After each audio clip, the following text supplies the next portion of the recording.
Kade meeshaa si baate sanatti morma ishee irraa kutan. Kaleessa wallaggatti ta'e.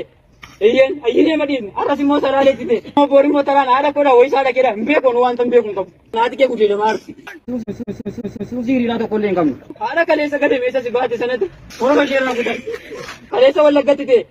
Iyyeen madin arras immoo salaaleetti ta'e. Boori immoo takaan haadha kodhaa wayii saadha kedha hin beekuun wanta hin beekuun qabu. Naati kee gudeedha maarti.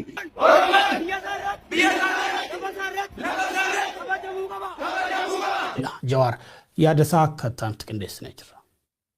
Ajjechaan sukkanneessaan salaaletti gurbaa qacalee irratti raawwatame garaa nama guba. Dallansuun gochi kun uummata keessatti uumee fi mormiin barattoonni taasisanii saqa qabeessa. Ajjechaa gurbaa kanaatiif kan dallanamee booyame waan gochi sun ragaa viidiyootiin mul'ateef kan ragaa malee itti galaafatamu rabbumatu beeka. Guyyaa guyyaan lammiilee dhibbaatamatu kallattii biyyattii garaagaraatiin ajjeefamaa oola. Obbolaan gara goranii dirree waraanatti wal gaggalaafatan. Kanneen mana hidhaa baafamanii ajjeefaman, qonnaan bulaa qe'ee isaatti rukutamu, dargaggeessa balaa lolaa fi beelaa dheef osoo baqaaf deemu galaana diimaatti dhimu eenyutu lakkaa.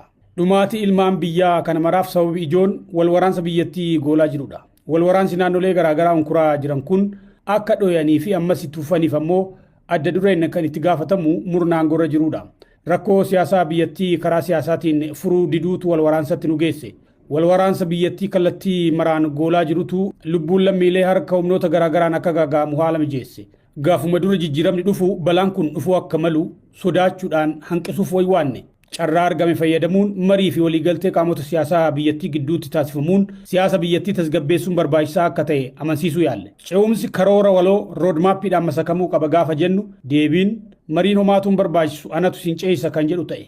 Siyaasi shiraan malee mariin hin gaggeeffamu jechuun gowwaa fakkeessanii nutti qoosan.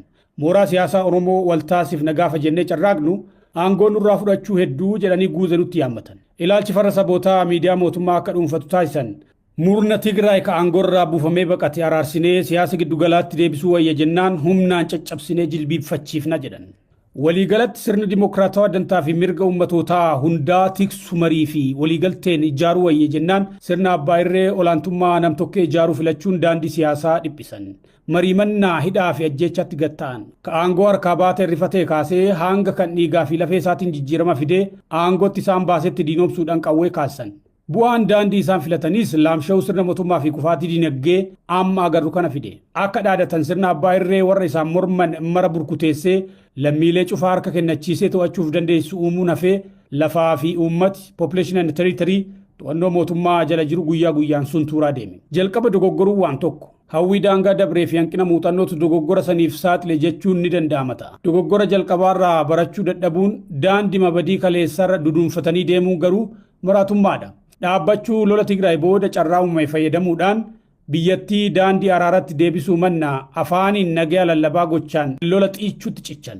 Carraaqqii araaraa fi nagaa buusuuf lammiileen biyyattii fi mootummoonni biyyoota alaa taasisan yeroo ittiin bitatanii humna jabeeffachuu yaalan. Garuu ammoo adaduma araara didanii waraanatti dunuunfatanii deemaniin humni siyaasaa fi dinagdee mootummaa daran laaffataa deeme. Laamsha'uun humnaa kun ammoo murni aangoorra jiru akka hawwame warra isaan lolan unkuteessuu dhiisii caasammaan saatuu akka harkaa bahu